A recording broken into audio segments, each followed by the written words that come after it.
taliyaha laanta socdaalka ay weheliyaan saraakiil sarsare oo ka tirsan laanta socdaalka iyo barasaabka gobolka Maroodijeex iyo mas'uuliyiin kale oo ka tirsan wasaaradda arrimaha gudaha ayaa si wada jira kulan ay ugu qabteen hoolka wasaaradda arrimaha oo ay u qabteen mulkiilayaasha hoteelada magaalada Hargeysa lagaga hadlayay sidii loo adkeyn lahaa ammaanka dalka loona xisaabtami lahaa dadka soo galaya kulankan ayaa dhanka kale waxa uu taaranaa muhiimadiisuna ahayd sidii ammaanka dalka loo adkeyn lahaa loona xisaab dadka degan hoteelada iyo sidii laanta socdaalka iyo mulkiilayaasha hoteeladana ay wada shaqeyn joogta u yeelan lahaayeen ugu horreynna waxaa halkaasi ka hadlay taliyaha laanta socdaalka Maxamed Cali Yuusuf Cambaro iyo barasaabka gobolka Jeeniyare intiina daawanaysaba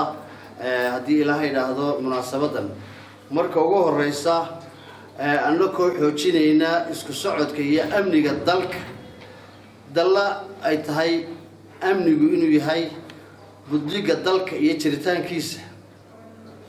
waxaan aad culayska u saaraynaa qaybta naga khusaysa ka fikirka ee xukuumadda Axmed Maxamuud Siiraay ee ka fikirtay ay u xil saartay golaha wasiiradu inay go'aan ka gaaraan meel mariyaan natiijadii ka soo baxday midhalkeeduna waa tan aan maanta ku talaabsanayno arrinkan maanta aan halkan ka faafinaya waxa weeye hudheelada dalka intiina caasimadda joogta iyo intiina gobolada iyo degmooyinka joogta waxaanu idinka codsanaynaa marka ugu horeysa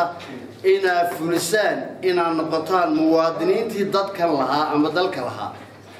ninku markuu yahay muwaadin isaga iga jecel oo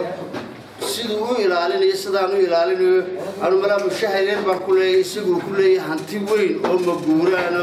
oo hodeel oo qalab loo address loo internet la ayuu leeyahay ninka hodeelka wuxuu ilaaliyana waxa ugu horreysay hantidiisa markaynu ka hadlayno isku socodka wareegtadu siday sheegayso qofka socotadii wuxuu ugu soo horeeyaa madaarka dekada iyo goobaha xuduudaha laga soo galo waxa isqaabilaan oo hubiyo arka waxa weeye waaxda socdaalka Soomaaliland amba ciidamada socdaalka ay kulmaan waxaan u weydiiyaa documents maxaa dalka ku soo gashay sharciga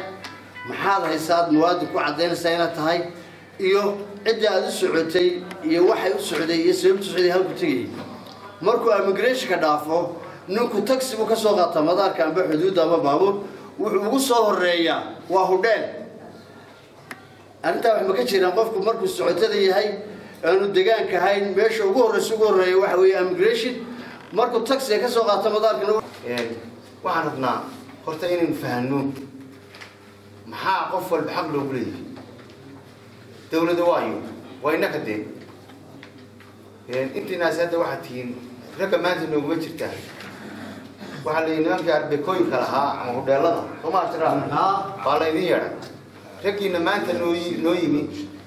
iyo ka kale aan maanta noo iman ismad gaar ah noo kala leeyahay adiga berita meheradaada si aan la dhaqanno dawladdu way garanaysaa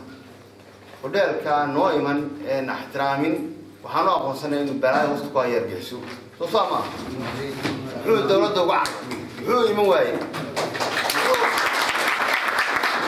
wuxuu sidii noo kale halkaas u fiirsan waayay midabiyada isku kadib waxa iyaguna dhankooda ka hadlay mulkiilayaasha hoteelada ee kulankan la isugu yeedhay sida ay u arkaan kulankan la isugu yeedhay hadaladoodina waxa kamid ahaa xirigelinayo ee dawladdu noo keenay cid ku jirta ma garan karo anu dawladdu ma oran karo waan baaranaa dadkii way immigration baa wada marka ay taariikh policy ka leeyihiin ina noo sheegtaan talabaad shirkadaha waaweyn runtii iyaguna saddex shiro kala kala soo kala process waan marinaa haddana runtii qofka haddaan su'aal si weydiino qaab baa cabasho keenay ilaahdo wuxuu maadaama shirkadu weyn